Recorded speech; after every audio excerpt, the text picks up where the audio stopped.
সূরাটির শুরুতে আল্লাহ প্রত্যেকটি মানুষকে একটি শক্তিশালী প্রশ্ন জিজ্ঞেস করছেন। আল্লাহর বাণী থেকে সর্বোচ্চ উপকার পেতে হলে, বিশেষ করে যখন তিনি উল্লেখ করছেন আল ইনসান, মানুষ, মানবজাতি নিয়ে বৃহত্তর পরিসরে চিন্তা করার পরিবর্তে বিলিয়ন বিলিয়ন মানুষ যে এই দুনিয়ায় বাস করছে, অতীতে যারা গত হয়ে গেছেন তাদের নিয়ে চিন্তা করার পরিবর্তে আমাদের প্রত্যেকের উচিত আমার নিজের সম্পর্কে চিন্তা করা, এমন আয়াত থেকে সর্বোচ্চ উপকার পেতে, যেখানে উল্লেখ করা হয়েছে আল ইনসান। তো এটি খুবই ব্যক্তিগত একটা মেসেজ, প্রত্যেকটি মানুষের চাহিদাকে সামনে রেখে মেসেজটি পাঠানো হয়েছে, বিশেষ করে আমাদের জন্য, কারণ সৌভাগ্যক্রমে আমরা সবাই বিশ্বাসী। তো আয়াতে মানুষ শব্দটি শোনার সাথে সাথে আমার উচিত আমার নিজের সম্পর্কে চিন্তা করা, আর আপনার উচিত আপনার নিজের সম্পর্কে চিন্তা করা। হাল আতা আলাল ইনসানি হাইনুম মিনাদ দাহরি লাম ইয়াকুন শাইআম মাযকুরা। মানুষের উপর কি এমন একটা সময় অতিবাহিত হয়নি, সময়ের সীমাহীন সমুদ্র থেকে, আদ-দাহর, সময়ের সীমাহীন সমুদ্র থেকে এমন একটা ছোট্ট সময়কে অতিবাহিত হয়নি, যখন মানুষ এমন কিছু ছিল না যা নিয়ে কথা বলার মতো অবস্থা ছিল না, যার কথা উল্লেখ করার যোগ্য ছিল না, এবং এ অর্থটাও সে স্মরণযোগ্য কোনো বস্তু ছিল না। আল্লাহ আপনাকে আমাকে খুবই সহজ একটা প্রশ্ন করেছেন, এমন একটা সময় কি অতিবাহিত হয়নি যখন কেউ তোমার কথা মনে করতো না? এমন একটা সময় কি ছিল না যখন কেউ তোমার ব্যাপারে কিছু বলতো না? যদিও তোমার অস্তিত্ব ছিল, কিন্তু মানুষ তোমাকে নিয়ে কথা বলতে লজ্জা পেত, তোমার ব্যাপারে কথা বলতে তাদের অস্বস্তি লাগত।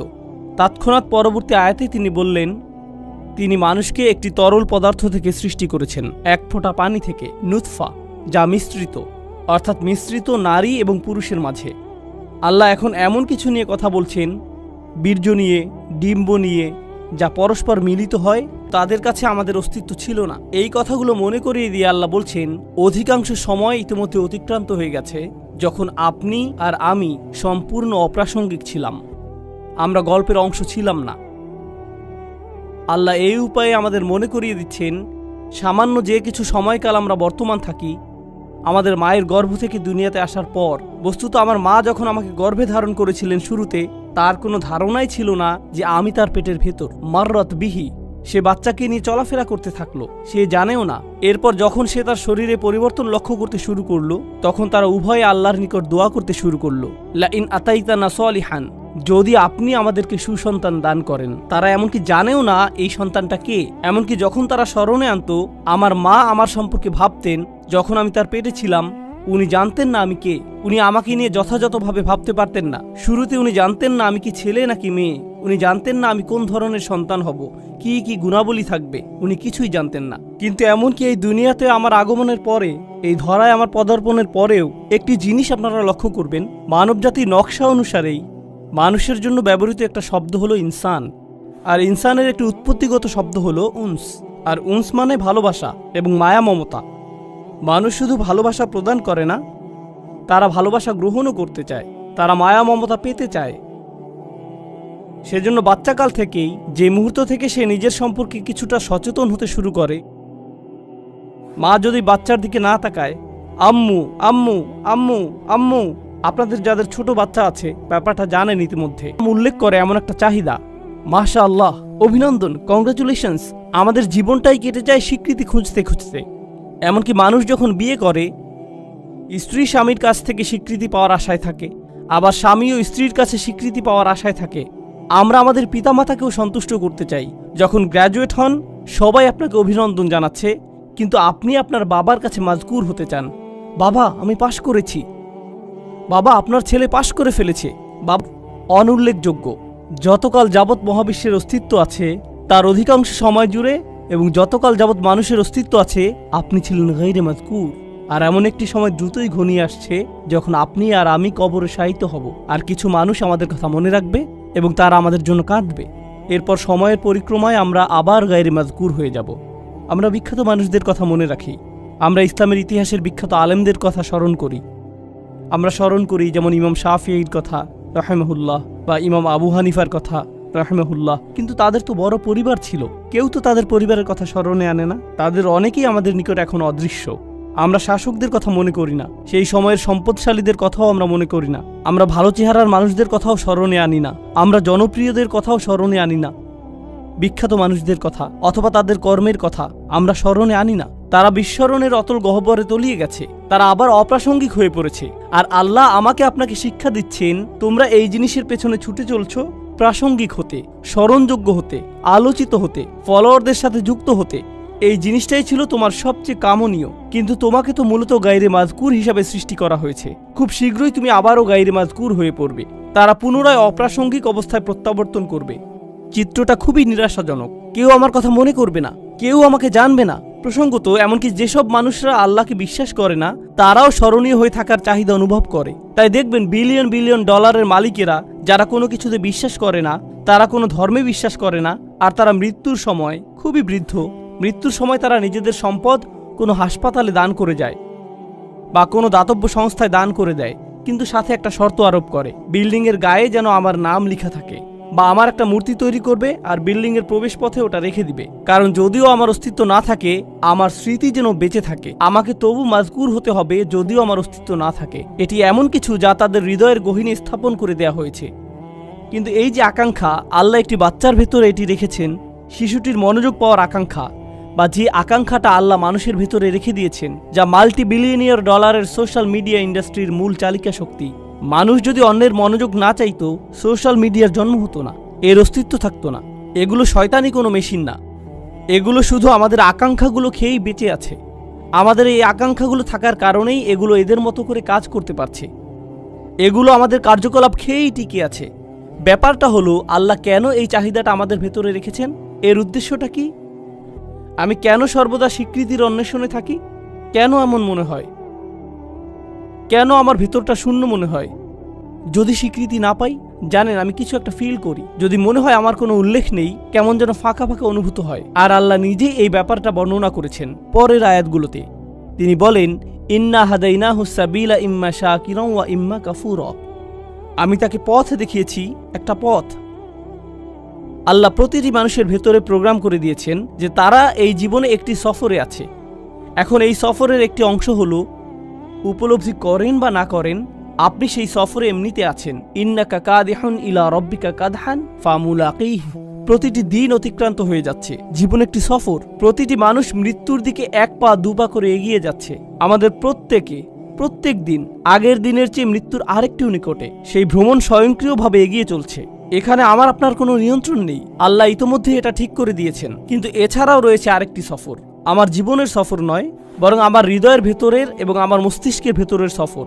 আল্লাহ চান আমরা যেন আল্লাহর দিকে প্রত্যাবর্তন করার একটা সফর করি। আমরা আল্লাহর কাছ থেকে এসেছি, আমরা আল্লাহর জন্য। আর আল্লাহ চান আমরা যেন ইচ্ছে করেই আল্লাহর পথের দিকে ফেরার একটা সংকল্প করি, আমাদের মাথায়, আমাদের অন্তরে। কিন্তু আমাদের মন অন্য কারো কাছ থেকে স্বীকৃতি পাওয়ার নেশায় বুঁদ হয়ে আছে। এটা অন্য মানুষদের কাছে গ্রহণযোগ্যতা পেতে চায়। কিন্তু আল্লাহ চান আমাদের হৃদয় এবং মস্তিষ্ক যেন সবার আগে আল্লাহর কাছে স্বীকৃতি খোঁজে, আল্লাহর কাছে স্বীকৃতি খোঁজে। আমার রব কি আমার প্রতি খুশি? আমার রব কি আমার ভালো কাজটির দিকে তাকিয়ে খুশি হয়েছেন? আমার এই সেবা দেখে কি আমার রব খুশি হয়েছেন? আমি কি আমার জীবন এমনভাবে অতিবাহিত করেছি যে একদিন যখন এই ভ্রমণের সমাপ্তি হবে, তখন তার সাথে আমার সাক্ষাতের সুযোগ হবে? তিনি বলেন, ইম্মা শাকিরান। আল্লাহ মানুষকে এই সফরে এগিয়ে যাওয়ার সামর্থ্য দিয়ে সৃষ্টি করেছেন। আপনি আমাদের প্রত্যেকের জন্য রয়েছে দুইটি পছন্দের বিষয়। হয় আমরা কৃতজ্ঞ অথবা আমরা চরম অকৃতজ্ঞ। ইম্মা শাকিরান ওয়া ইম্মা কাফুরা। চলুন সাধারণ ভাষায় কৃতজ্ঞতার অর্থ বোঝার চেষ্টা করি কিছুটা। যদি আমি আমার ছেলেকে একটি বাইসাইকেল কিনে দেই আর সে বলল, থ্যাংক ইউ, ধন্যবাদ বাবা, আমি তাকে বাইসাইকেল কিনে দিলাম, কিন্তু সে জীবনেও এটাতে চড়েনি। সে বাড়ির এক পাশে এটি ফেলে রাখলো, কাপড় দিয়ে মুড়িয়ে রাখলো। এখন ওই থ্যাংক ইউর কোনো অর্থ নেই। কেন? কারণ সে যদি সাইকেলটি প্রতিদিন চালাতো, পরিষ্কার করত, প্রতিদিনের যত্ন নিত, তখন আমি বলতাম আমার ছেলে সাইকেলের জন্য কৃতজ্ঞ। কিন্তু সে যদি কখনো এটি ব্যবহার না করে ফেলে রাখে, সে যতই সাইকেলের জন্য ধন্যবাদ দিক না কেন, এটা কোনো ব্যাপার না। সাইকেলটা যে পরে থেকে ধুলাবালি সংগ্রহ করছে, তাই তার কথাগুলো ফাঁকা বুলি ছাড়া আর কিছুই না। এর নাম কৃতজ্ঞতা নয়। সহজে বোঝা গেল তো?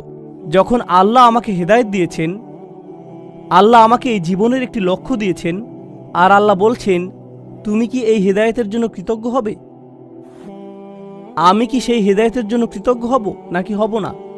তার মানে আল্লাহ আমাকে যা দিয়েছেন, যদি আমি তা ব্যবহার না করি, যদি আমি তা জীবন চলার পথে কাজে না লাগাই, তখন আমি যত খুশি আলহামদুলিল্লাহ বলতে পারি, এটা অর্থহীন। আমি তো উপহারটি ব্যবহার করছি না, আমি কোনোভাবেই এটি কাজে লাগাচ্ছি না। এটাই হলো ইম্মা শাকিরান ওয়া ইম্মা কাফুরা। অসাধারণ সুন্দর একটা ব্যাপার আছে, যেদিকে আমি আলোচনার মোড় ঘুরিয়ে নিতে চাই। জানেন, এই একই সূরাতে, সূরাতুল ইনসানে পরের দিকে একেবারে সমাপ্তিতে আল্লাহ বর্ণনা করছেন, না বরং শেষের অংশে আল্লাহ জান্নাতি মানুষদের বর্ণনা দিয়েছেন। আল্লাহুম্মা আদখিলনা ফি জান্নাতিক। দোয়া করছি আল্লাহ যেন আমাদের তার জান্নাতে প্রবেশ করান।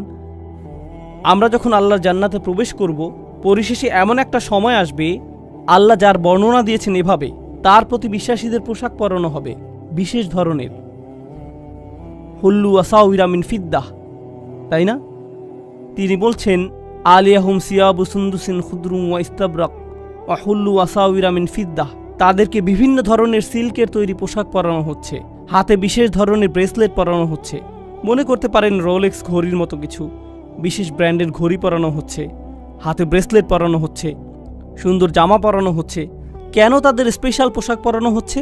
ভালো পোশাক পরেন কারণ বিশেষ কোনো অনুষ্ঠানে যোগ দিতে যাচ্ছেন, তাই না? আপনি উত্তম পোশাক পরেন যখন বিশেষ কারোর সাথে সাক্ষাৎ করতে যান। ঠিক একই আয়াতের পরের অংশে তিনি বলেন, ওয়াসাকাহুম রব্বুহুম শারাবান তাহুরা। আর তাদের রব আল্লাহ তাদেরকে পবিত্র ড্রিঙ্কস পান করতে দিবেন। আপনারা সরাসরি আল্লাহর সাথে সাক্ষাৎ করতে যাচ্ছেন, আপনাকে বিশেষ পোশাক পরানো হচ্ছে জান্নাতে, কারণ আপনি আল্লাহর সাথে সাক্ষাৎ করতে যাচ্ছেন। এখন জান্নাতে যখন আল্লাহর সাথে আপনার সেই সাক্ষাৎটি হবে, আল্লাহ আমাদের সবাইকে তার সাথে সেই সাক্ষাৎটি করার সৌভাগ্য দান করুন। যখন সেই সাক্ষাৎটি হবে, তিনি আমাদের একটা ড্রিঙ্কস দিচ্ছেন, সুস্বাদু পানীয় দিচ্ছেন। আর যখন পবিত্র পানীয় আমাদের দিচ্ছেন, তিনি তখন আমাদের সাথে কথা বলছেন, ইন্না হাযা কানা লাকুম জাযাউন ওয়া কানা সাঈকুম মাশকুরা। এটি তোমাদের বেতন, এটি তোমাদের পুরস্কার, আর তোমাদের কর্মপ্রচেষ্টা ছিল প্রশংসাযোগ্য। তোমাদের চেষ্টাগুলো স্বীকার করে নেওয়া হলো। অর্থাৎ মানুষকে সৃষ্টি করা হয়েছে উল্লেখের অযোগ্য করে। মানুষ মরে যায়, এরপর অন্যরা হয়তো কিছুকাল তাদেরকে মনে রাখবে অথবা রাখবে না, কিন্তু আল্লাহ বলছেন, মহাবিশ্বের বয়সের চেয়েও বেশি সময় ধরে এবং যতকাল যাবৎ আকাশসমূহ এবং পৃথিবী বর্তমান আছে তার চেয়েও বেশি সময় ধরে আল্লাহ আমার চেষ্টাগুলোর কথা মনে রাখবেন। আল্লাহ তার স্বীকৃতি দিবেন। আল্লাহ বলবেন, তুমি উত্তম প্রচেষ্টা দেখিয়েছ, আর তার পুরস্কার তুমি এখন পাচ্ছ। আল্লাহ আমার স্বীকৃতি দেবেন। আমি তখন মাজকুর হয়ে যাব আল্লাহর নিকট। আল্লাহ নিজে আমার উল্লেখ করবেন। আমরা যে আল্লাহর জিকির করি, এটি একটি দিক। আর এই আয়াতে আল্লাহ আপনার জিকির করছেন, তিনি আপনার কথা উল্লেখ করছেন, তিনি আপনার প্রচেষ্টাগুলোর কথা মনে করছেন, তিনি আপনার চেষ্টাগুলোর স্বীকৃতি দিচ্ছেন। তো এখন আমি আমার চাহিদা সম্পর্কে শিখলাম যে এটা বৈধতা চায়, আমার স্বীকৃতি পাওয়ার চাহিদা, আমার উল্লেখ পাওয়ার আকাঙ্ক্ষা। আল্লাহ যে পিপাসা আমার ভিতরে স্থাপন করে দিয়েছেন, আর কোনো মানুষ সে তৃষ্ণা কখনো মেটাতে পারবে না। যখন অন্য কারো মনোযোগ চাইবেন বা অন্য কারো স্বীকৃতি চাইবেন, আপনি সর্বদা হতাশ হবেন। এরপর উপলব্ধি করবেন, যদি আপনি সত্যি কৃতজ্ঞ হন, যদি প্রকৃত শুকরগুজারি হন, তখন আপনি শুধু আল্লাহর কাছ থেকে স্বীকৃতি খুঁজবেন, শুধুই তার কাছে। এটাই আপনার জন্য যথেষ্ট। আর যখন তা যথেষ্ট হবে, জান্নাতে আল্লাহ বলবেন, এই যে তোমার স্বীকৃতি। এটা সেই একই সূরা। প্রসঙ্গত, যখন আমরা অন্যদের জন্য মঙ্গলজনক কিছু করব, ইউতঈমুনা তাআম, তারা অন্যদের আহার করায়, আল্লাহ বলেন, ইন্নামা নুতঈমু লিওয়াজহিল্লাহি লা নুরিদু মিনকুম ওয়াজাযাউন ওয়ালা শাকুরা। এমনকি যখন আপনি অন্যদের জন্য ভালো কিছু করেন, আপনি তাদের নিকট প্রশংসা খোঁজেন না, আপনি থ্যাংক ইউ খোঁজেন না, আপনি তাদের কাছে স্বীকৃতি খোঁজেন না। এই কথা আপনি নিজেকে মনে করিয়ে দেন এবং তাদেরকেও। আমি আপনাদের কাছে কিছুই চাই না, আমি শুধু আল্লাহর সামনে কিছু নিয়ে দাঁড়াতে চাই। আমি শুধু চাই আল্লাহ দেখুক আমি কি করেছি। আমি শুধু চাই আল্লাহ যেন আমার এই কাজে খুশি হন। এটাই আমার সমস্ত চাওয়া। আর এই শিক্ষাটি আল্লাহ আমাদেরকে এই সুন্দর সূরার একেবারে কেন্দ্রে প্রদান করেছেন, স্মরণীয় হওয়ার প্রশ্নের মাধ্যমে। আমাদের তাদের অন্তর্ভুক্ত হওয়া যারা আল্লাহর প্রতি কৃতজ্ঞ, আল্লাহর প্রতি কৃতজ্ঞতার জিন্দেগি যাপন করা। একদিন এমন বিষয়ে পরিগণিত হবে, আমাদের তাদের অন্তর্ভুক্ত হওয়া যারা আল্লাহর প্রতি কৃতজ্ঞ, আল্লাহর প্রতি কৃতজ্ঞতার জিন্দেগি যাপন করা একদিন এমন বিষয়ে পরিগণিত হবে যখন আল্লাহ আমাদেরকে স্বীকৃতি দেবেন। ঠিক এই ভ্রমণটি এখানে ঘটেছে। এই সূরার একেবারে শুরুতে আপনারা দেখবেন আল্লাহ উল্লেখ করছেন, আমরা আমাদের মায়ের গর্ভে ছিলাম। আর মায়ের পেটকে বলা হয় রাহাম, গর্ভকে বলা হয় রাহাম। আর সূরার সমাপ্তিতে আল্লাহ বলেন, ইদখিলু মাইয়াশাউ ফি রাহমাতিহি। তো তিনি আশারা ইলা রহমা ফিল বিদায়া, তিনি রহমের দিকে ইঙ্গিত করলেন সূরার সূচনাতে। আর উপসংহারে তিনি বললেন তিনি যাকে চান তার রহমাতে প্রবেশ করান, অর্থাৎ তার জান্নাতে। ঠিক যেভাবে আপনার প্রতিটি চাহিদা পূরণ করা হচ্ছিল আপনার মায়ের রাহমের ভিতরে, সেটা ছিল রাহমের প্রথম এপিসোড। আর রাহমের শেষ এপিসোড আমার আপনার জন্য অপেক্ষা করছে, আর তা হলো আল্লাহর রাহমা আসলে, আর তা হলো জান্নাতে প্রবেশ। আল্লাহ আমাদের সবাইকে তার জান্নাত প্রদান করুন। আপনাদের অনেকেই গ্র্যাজুয়েট হচ্ছেন বা গ্র্যাজুয়েট হয়ে গেছেন, পেছনে বহু স্মৃতি রেখে যাচ্ছেন, চমৎকার সব স্মৃতি, বন্ধুত্বের, শিক্ষার, অভিজ্ঞতার। এই ভার্সিটিতে, এই স্থানে, এই ধরনের স্থানগুলো একসময় নিজের কাছে নিজের বাড়ির মতো মনে হয়, আমার অবিচ্ছেদ্য অংশে পরিণত হয়। এরপর কয়েক বছর পার হওয়ার পরে আপনার তখন চাকরি থাকবে, বিয়ে করবেন, ব্যস্ত হয়ে পড়বেন, আরও কত কিছুতে। হঠাৎ একদিন সিদ্ধান্ত নিলেন নিজ ভার্সিটিতে বেড়াতে আসবেন, ঠিক শুধু অতীত স্মৃতিগুলো মনে করতে। আবার ভার্সিটিতে ঘুরতে এলেন, তখন লক্ষ্য করেছেন দেয়ালগুলো আগের মতোই আছে, রাইট? রেস্টুরেন্টটাও আগের মতোই, বন্ধুদের সাথে যে জায়গাগুলোতে আড্ডা দিতেন তাও আগের মতোই আছে, অজুর জায়গাটাও একটুও বদলায়নি। কিন্তু আশেপাশের সবগুলো মুখ অপরিচিত, কেউ আপনাকে চেনে না। সবকিছুই আগের মতো সুন্দর, কিন্তু আমার জন্য নয়, এখন এগুলো অন্যদের জন্য। আপনাকে সম্পূর্ণরূপে সরিয়ে ফেলা হয়েছে, আপনি আর এখানে মাজকুর নন। এমনকি এই ধারণা, যা আর কখনো ফিরে পাই না। শিক্ষকের হয়তো আপনার কথা স্মরণে আনতে বহু কষ্ট হয়, তাকিয়ে বলে তুমি আমার ক্লাসে ছিলে, রাইট? আমি ভেবেছিলাম আমি আপনার সেরা ছাত্র। না, আমার এরকম বহু সেরা ছাত্র আছে, তুমি অতটা সেরা নও। আপনার নাম এভাবে মানুষ ভুলে যাবে। তাই আমাকে আপনাকে একটা সিদ্ধান্ত নিতে হবে। ভার্সিটি ছেড়ে যাওয়ার এই ক্ষণে, গ্র্যাজুয়েট হওয়ার এই মুহূর্তে তোমরা হয়তো চাকরি নিয়ে ভাবছো, একটি ক্যারিয়ার নিয়ে ভাবছো, তোমার জীবনের পরবর্তী চ্যাপ্টার নিয়ে ভাবছো। জীবনের এরকম প্রতিটি চ্যাপ্টারের একটা টাইটেল থাকতে হবে। আল্লাহ কিভাবে আমার জীবনের এই চ্যাপ্টারের কথা মনে রাখবেন? তিনি কিভাবে মনে রাখবেন? আমি জানি যখন একটা চাকরি পেতে যাচ্ছেন তখন আমার মা কি বলবে, আমার বাবা কি বলবে, মানুষ কি বলবে, কত টাকা বেতন পাবো, অ্যাপার্টমেন্ট কোথায় পাবো, আমি কি অমুক জিনিসটি পাচ্ছি, তো অমুক জিনিসটি পাচ্ছি।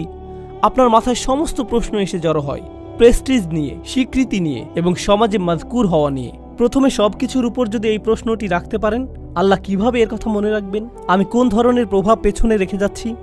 আমি কি এমন কিছু রেখে যাচ্ছি যার কারণে আল্লাহ আমার কথা মনে রাখবেন? যদি এমন কিছু করেছি তাহলে আমি সফল হয়েছি। আমি শেষ এই বিষয়টা চিন্তা করার জন্য রেখে যাচ্ছি।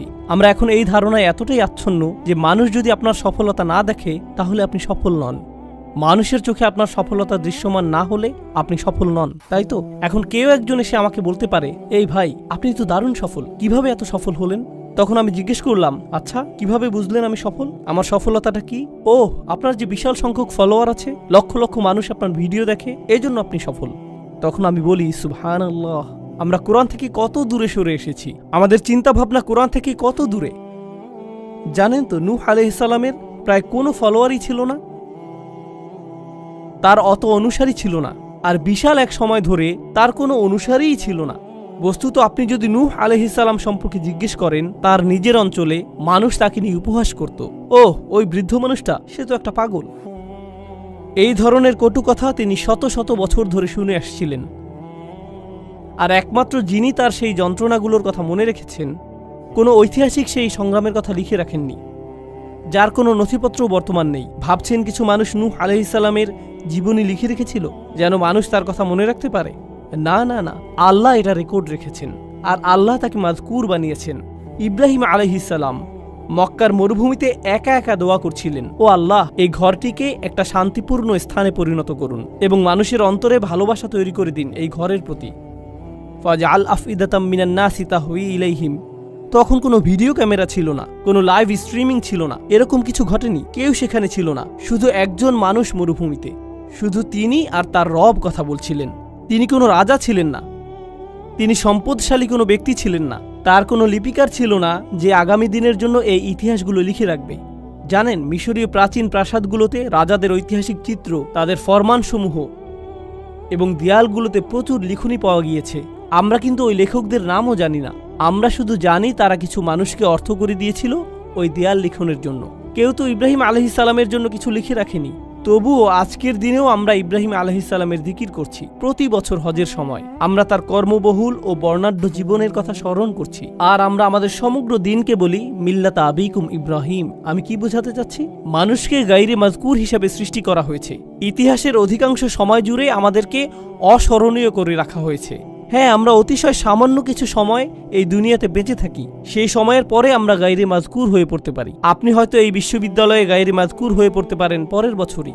তো এটাই আমার আপনার জীবনের বাস্তবতা। আপনি যদিও কারো প্রচুর উপকার করেন, বছরখানেক পরেই সে ভুলে যেতে পারে তুমি আমার জন্য কি করেছো। শুধুমাত্র একজনের কাছে আপনি চিরকালের জন্য মাজকুর থাকবেন, আর তিনি হলেন আল্লাহ আজ্জা ওয়া জাল্লা। তাই আল্লাহ তাআলা বলছেন, আল ইয়াওমা নানসাকুম কামা নাসিতুম লিকা ইয়াউমিকুম হাযা। কিছু মানুষকে সেদিন তিনি বলবেন, আজ আমি তোমাদেরকে ভুলে যাব, আজ আমি তোমাদেরকে ভুলে যাব, যেমন করে তোমরা এই দিনের সাক্ষাৎকে ভুলে গিয়েছিলে। এখন পছন্দ আমাদের, আমরা কি তাদের অন্তর্ভুক্ত হতে চাই আল্লাহ যাদেরকে ভুলে যাবেন কিন্তু মানুষ মনে রাখবে, নাকি আমরা তাদের অন্তর্ভুক্ত হতে চাই আল্লাহ যাদের কথা মনে রাখবেন আর মানুষ তাদের মনে রাখুক বা না রাখুক তাতে কিছু যায় আসে না।